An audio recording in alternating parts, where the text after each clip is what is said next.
Hello everyone, and welcome to another webcast of Time to Take Notice. My name's Alexandra, also known as Monica Foster of TimeToTakeNotice.com and MonicaAtHome.com. Today I have the pleasure of interviewing and introducing you all to a young man by the name of Alex, who really grabbed my attention by producing a series of extraordinarily compelling YouTube videos which relate his experiences with bullying, stalking, harassment, and gay bashing. But before I go any further, let me introduce you all to Alex. How are you doing today? I'm doing all right. How are you? I am great. I am great.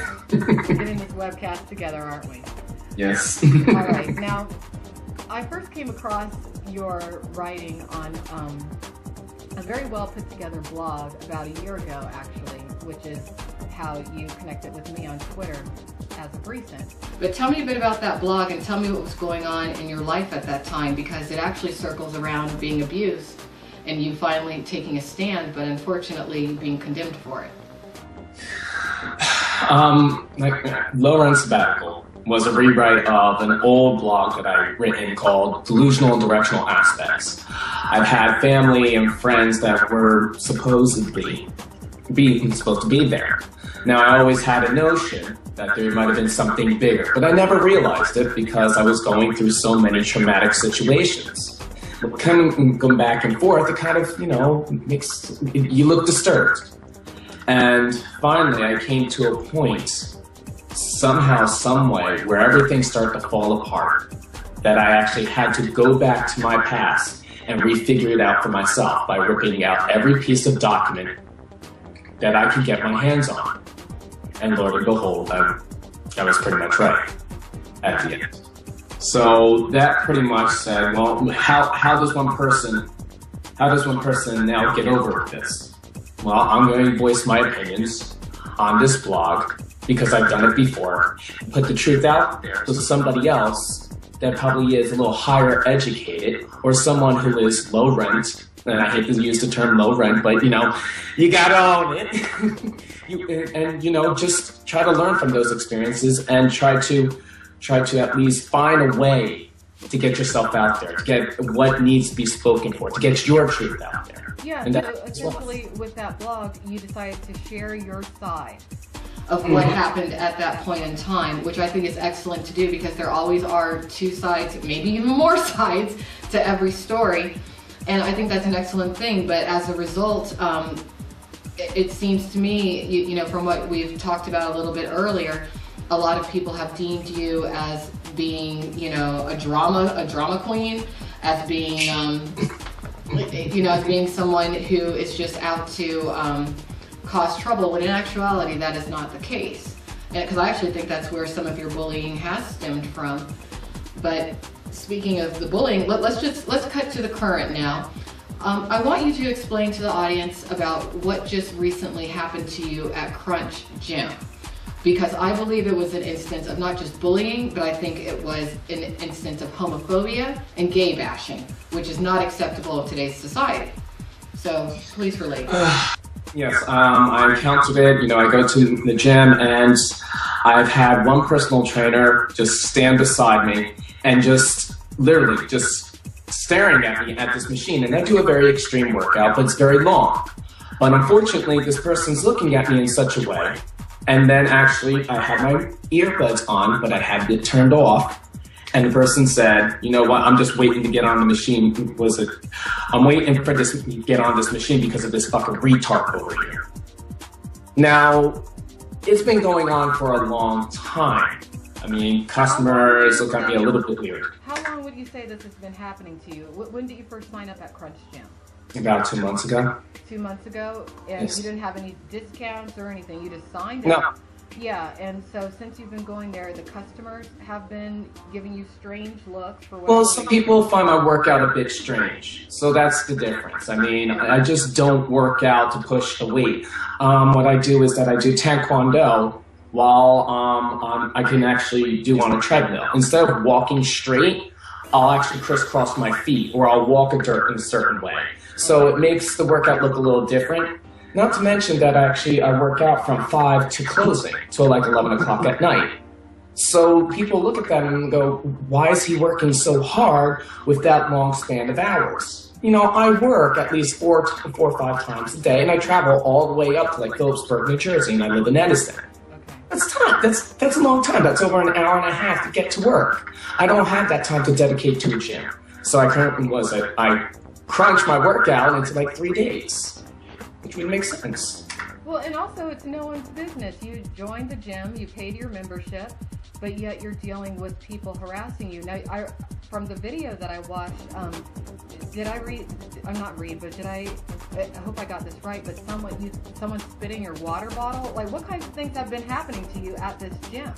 Oh, man. The jocks, the jock clip or the bodybuilder clip, would watch as I do these workouts. Now, unfortunately, I was doing leg presses and I was hitting up to like 240. So I'm pushing 240 weight. I go over, I'm done with my workout. I go over to wipe down something, and you hear someone say, spit in his body, spit in his body.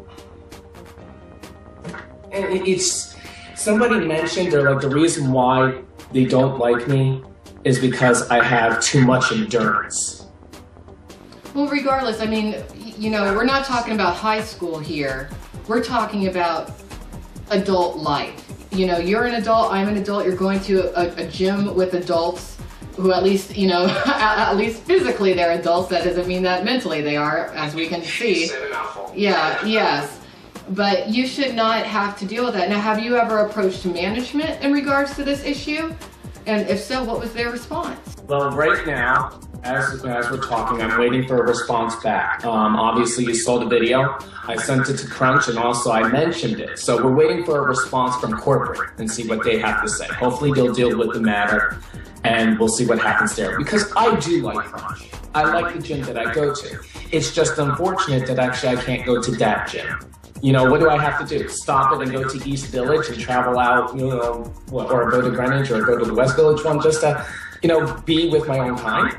Makes no sense. No, it doesn't make any sense because last time I checked, we're in the year 2013. And I'm pretty certain that we don't have segregation anymore, you know, and segregation doesn't just apply to racial issues, it applies to sexual preference issues, which is something that I'm very passionate about. I think anyone should be able to live their life any way that they want to. And, you know, let's talk about that a little bit before we get into the next issue that you've been dealing with as of late. It just has to do with living your life, being able to live your life, because all these issues of harassment that you've been dealing with, they've affected how you feel about yourself, because essentially it's bullying. That's what this is. Organized stalking is a form of bullying, and that's what's going on here with you. That's really what I firmly believe is going on, and it's really torn you down.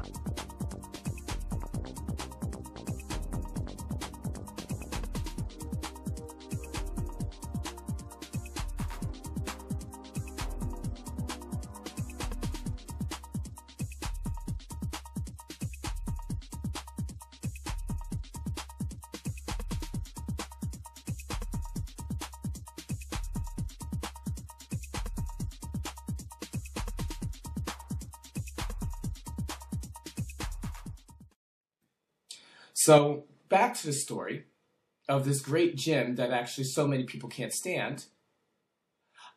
All of a sudden, I hear someone's passing by me. And then all of a sudden I was like, I'm waiting for this fucking retard to get off the fucking machine. And I turn over, and it turns out to be one of the personal trainers from Crunch Gym.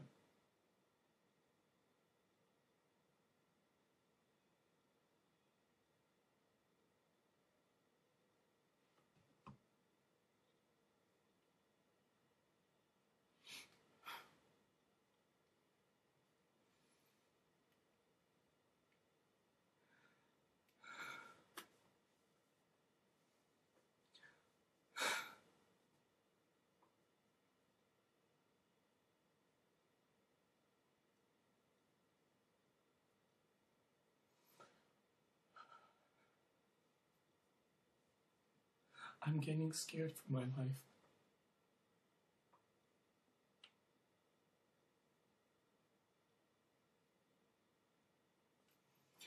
So, when I heard that, I tried to be as brave as I could. Mentioned I recorded and had a freak out in the locker room, scaring the other people so the members would now have suggestions and maybe somebody else would be some sort of advocate and do something. Because nobody wants to stand up for me.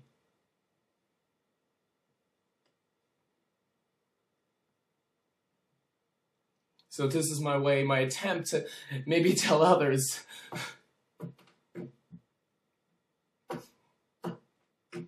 Don't do what I do.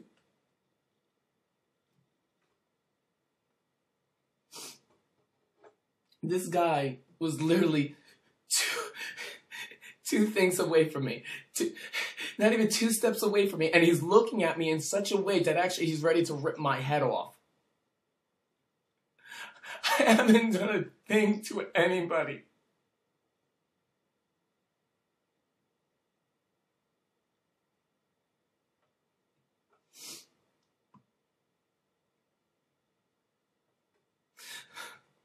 So, there's my one problem with Crunch right there. I literally had to walk out. And now I'm in the midst of looking into pressing charges. I already tweeted what Crunch has done. Not the company itself, but basically its clients, its customers, and its staff. To let this go on for over 2 fucking months.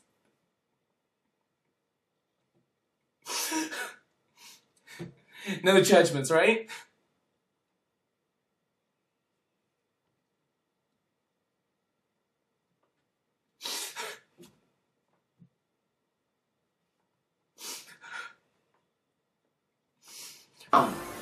I mean, in the video you did. You broke down, and it's heart-wrenching. But how have you felt? I mean, how did these guys at this gym make you feel? I mean, it seems like it made you regress back to when you were a kid, essentially, and that's not. You said a mouthful. How these guys made me feel is, I felt like I was back in high school. I had to walk in there as I did beforehand. Actually, like I said, it was exactly like high school. I was the one to walk in there as a flaming queen and have these people come at me. And I kind of built up a shield. The minute that actually they went after me, I made it worse. I turned on the flame. So more people went out, the more that I turned it on and exposed it. Concept of I don't die, I amplify. So I project more, which scares people even more. With these jocks, it was probably the same thing. They would come towards me and make me feel inadequate. Or it would scare them in such a way because people don't like what's different. They feel that's what makes everything comfortable. And when I walk in, I'm abnormal to them, which scares them. So when they come after me, I have to amplify it so they would back off. It's not working anymore because there becomes a point where, it does have to stop. It does have to stop. And, I actually, from what I've observed from working in the adult entertainment arena and from running some of my news sites, I think that a lot of gay bashing is actually on the rise right now. I feel like a lot of the issues that I dealt with in regards to being stalked over the years stemmed from having an immediate family member who is openly gay. And this is just something that's not acceptable. It's not acceptable. It's something that a lot of people don't want to talk about, but it's something that does need to be talked about because everyone should be free to be exactly who they are. And no one has the right to try to suppress someone's behavior or alter their behavior. It's just wrong. But now let's get into what happened to you just recently in regards to you taking a trip to New York City, right? Mm-hmm. What happened with that? Went over to the Metropolitan Museum of Art. I love that. It's the only place where I can really clear my head. But I went up through the PATH station. I was Instagramming pictures. And I had an altercation with an officer because I was taking the picture for Instagram. Well, lo and behold, this is probably going to be maybe a scandal, unfortunately, for me. I believe so. The officer came at me and started screaming out, "Are you a terrorist?" Number one.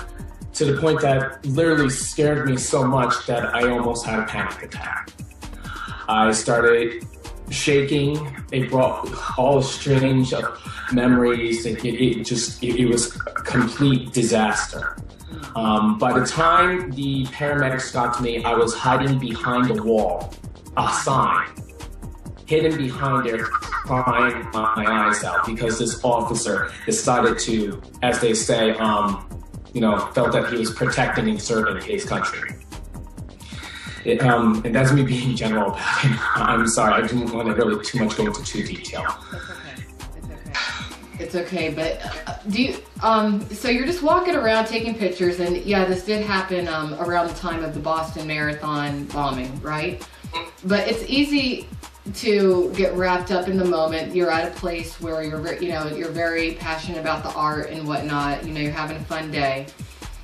But do you think that there was any sort of bias against your demeanor or sexuality from this officer that you felt was very aggressive towards you? Do you think that that's what some of it might have had to do with? Because I also think that you might have been profiled. I'm not sure what your ethnicity is, but you're white, you have the dark hair. That could have been part of it too, but still, I think that it went a bit out of control. To be honest, I think we're all profiled. So, yeah. And you know what, I might have did some sort of profile, and that actually just hit a click. But you never know. There's no proof behind that. Right. What I can say is that I was taking pictures, though I didn't get to take the snapshot, and I showed it to the officer. There must have been something that actually set him off. That he must have had to do something. And at the end, well, my experience was crying behind some corner because this is a man of authority. You can't just hit a man of authority. And I've been in a situation where a man that felt like he was in power brought down on me. And I can't defend myself against something like that. And it just leaves you helpless. And unfortunately. Right, well it does, it really does. And in your particular situation, it just seems that you have been consistently, it's just escalated from when I first came across your blog to where you were victimized, which was, that wasn't minor, that was very major, but to where now you are actively rebuilding your life, moving forward, doing a great job, but it just seems like you're being surrounded by elements and individuals who are consistently tearing you down here, tearing you down there. And I don't think that you're the only person in the world that this is happening to. I have a lot of people reach out to me who are explaining, similar circumstances, not similar, but, parallel circumstances in their life. And really, I think what we have an epidemic of right now is that certain people who are very individualistic, who are just minding their business but not conforming, are being targets because you are not a conformist at all. You are doing your own thing in life, which is excellent. But I did want you to be able to relate to my audience. What's been going on with you? You are not crazy. When I saw your video, I was in tears because I know what that's like to have people consistently around you saying, "You're crazy, you're paranoid, this isn't happening." No one's doing anything to you, but in many cases they are. In many cases, I think that there's times to where, you might not have purposely drawn attention from someone to where you called them out, and then later they could do just a little minute thing to affect your life later. We talked a little bit about that, but sometimes that happens. But I do want you to tell my audience a bit more about yourself, what your interests are, where you want to go from here, because you were telling me that you feel that you're limited in life right now because of your past, but I feel like you're absolutely not. I think that this is a new beginning for you. But tell me a bit about where you see yourself, what you would like to do. All right, well, Like you said, it's the second chance, and the reason why I feel so limited is that actually I feel as you know, I am I'm a convicted felon. I apologize. I am a felon. I do have an aggravated assault charge. Aggravated assault charge number 3. That would stem from being abused. Yes. Yes, that's what we talked about in the beginning of the webcast. For those who might have missed it, Alex was abused psychologically and physically, and he chose to fight back. So people need to know the side of that story in regards to that issue. Unfortunately, I did do the crime. I understand that. It was a slap on the wrist kind of a punishment, because the sentence carries about 15 years in prison alone with that one charge. So, for me to get 38 days, what was that? I was in 38 days in jail and to get, 3 years probation. Yeah, among other things. But what I'm thinking about is for the future, everything is open. It's going to be 3 times harder for me to try to obtain. So I'm just grasping, feeling out what actually may work. I mean, I don't mind being an intern someplace in some company and learning. I don't mind. I just want to learn. You want a chance to start over.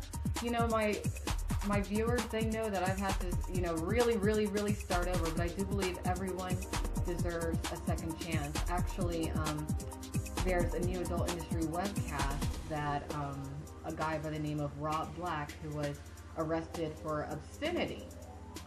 He recently got out of jail with his wife, and he lost everything.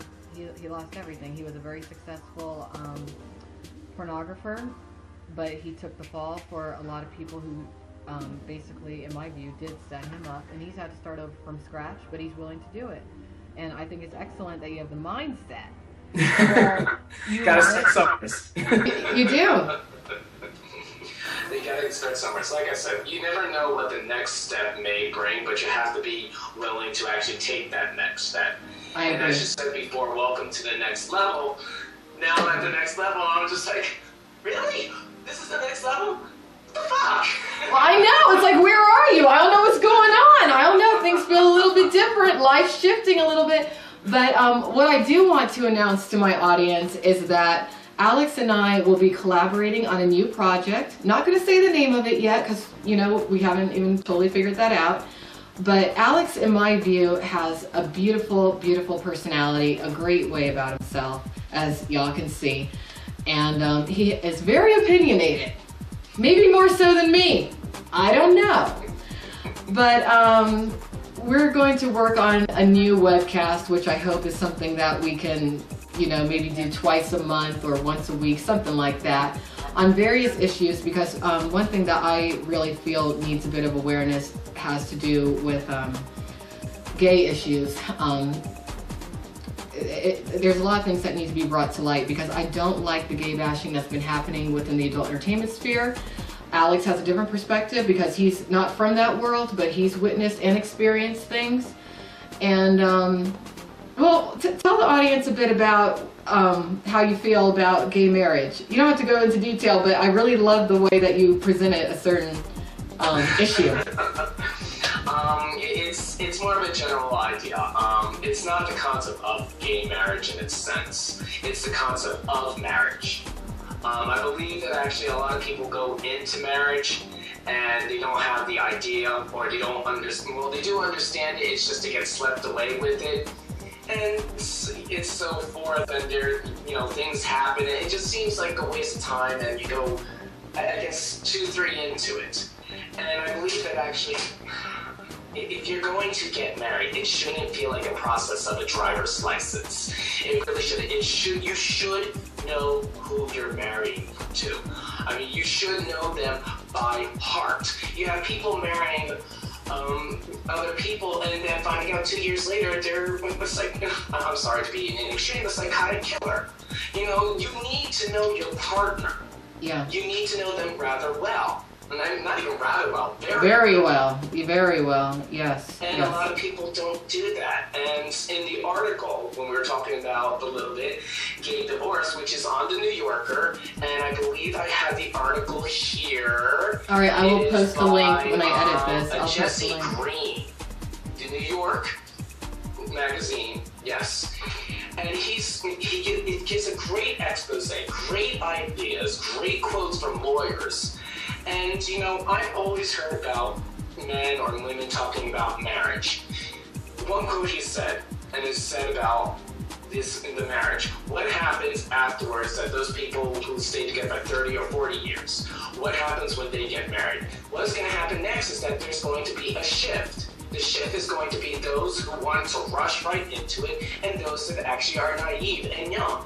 And that's going to bring up the uprise for divorce because there's going to be a lot more problems to come, which is a very, very solid and groundbreaking point.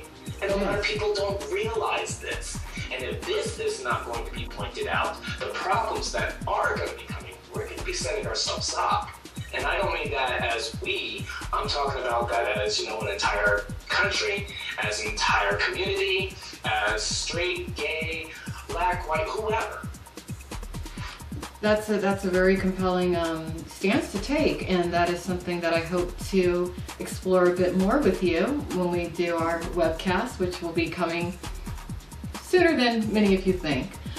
But thank you so much for taking the time to share your story with me today, and I do hope that especially the issue with the Crunch Gym does get resolved, and I think that things will become resolved in regards to what happened to you in New York.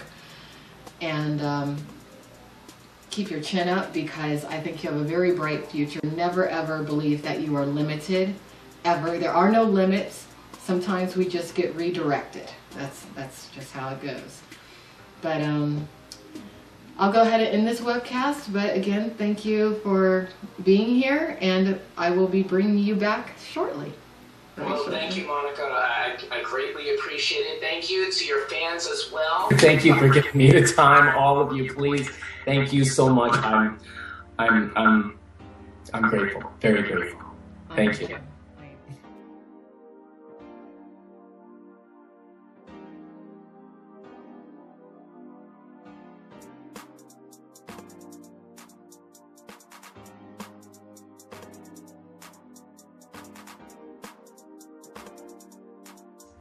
It's the gay white boy who knows a white trash story. You know, every gay boy will be able to look at this and at least take a concept, an aspect, and look at it and know, you know what? I don't understand this, I don't understand that, but I do understand this. Oh my boyfriend is doing exactly this. How do I get out of it? What did he do? Oh, well, I can't do that. At least there has to be some acknowledgement to make them realize what danger they may be in. I just want that to be out there, to feel like that I did something.